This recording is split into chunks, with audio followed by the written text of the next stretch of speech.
If you feel like you cannot maintain an upright posture and the moment you stop thinking about your posture, you just slouch back down, this video is for you.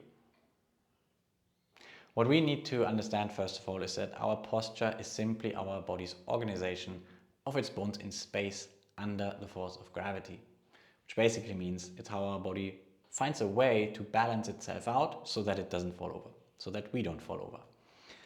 This is a subconscious process. And as you've probably experienced, holding a different kind of posture just feels A, unnatural, and B, doesn't work. And the key here is that this is unconsciously and we have to treat it as such. But how does that process work exactly? Well, we can view our body in the context of a spectrum. Any joint in our body can move along this spectrum. I can bend my elbow and I can straighten my elbow. The same applies to the joints of our spine, from the neck to the hips. And I can flex my spine and I can extend my spine. I can move along the spectrum from one endpoint to the other. And what we're kind of all aiming for when it comes to posture is the middle, is the center. This center is where the joint is neither extended nor flexed, muscle tone is reduced, and the joint is neither compressed or decompressed. One thing that we have to recognize is that our spine is not a straight stick in this neutral point. It actually has got natural curves, which means that this over here is not a neutral spine. And sometimes when people think of good posture, they think of this, but we have to remember our spine has got natural curves in it. Now, if I ask you, where is the center in your room, or where is the middle of this pen? What you'd have to know is where your walls are, or where the end points of this pen are, so that you can find the middle. This is how our brain works as well when it comes to posture. If I am slouched, that's because my brain thinks this is where center is. And this is why holding another posture simply doesn't work. So what do we do about that? Well, we need to re-educate and we need to almost recalibrate the endpoints.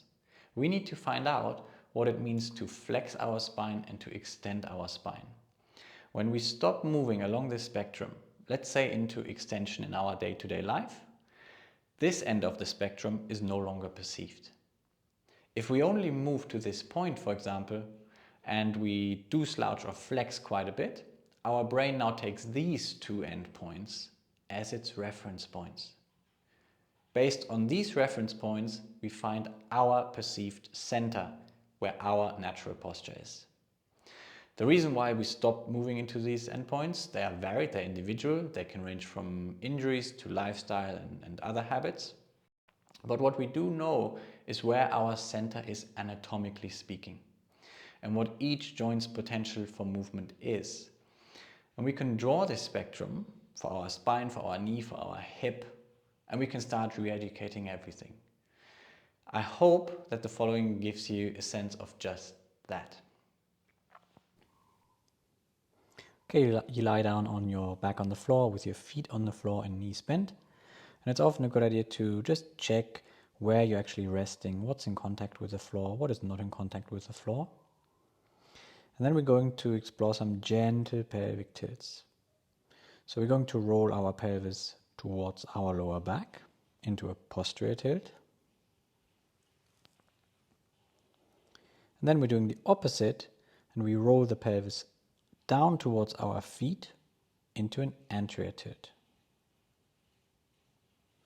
We're just going to explore these two motions here and feel how the lower back either falls to the ground or how in your anterior tilt it is being lifted away from the ground. Let that happen. And allow this movement, and you're going to feel and notice how it is not just your pelvis moving, it is also your upper body getting involved, where the chest either opens or it closes when your lower back comes back down to the floor. Which means you are moving your pelvis and your rib cage in the opposing directions. That allows you to either lift the spine away from the ground or to move it down towards the ground. Explore this coordinated movement here, but keep asking yourself what is moving and what is not moving. Are there parts of your spine that feel like they're doing everything? And are there parts of your spine that feel like they're not doing much, they're not moving much? And invite them to join the party.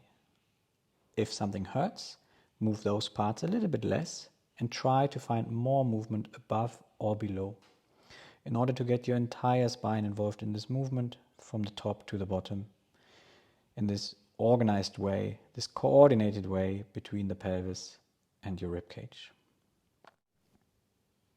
You can spend as much time as you like here, but stay curious in the process.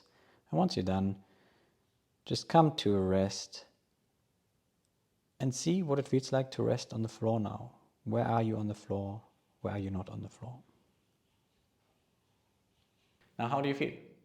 Often people feel a bit taller, lighter as a result of this simple exercise that does re-educate your brains of where these endpoints are. My invitation is to keep practicing this and to stay curious in this process, to remind yourself of what we're actually trying to do here. So I hope you found this video useful, and I hope it made you realize that there is no such thing as good posture. There's only the posture that is perceived as our individual center.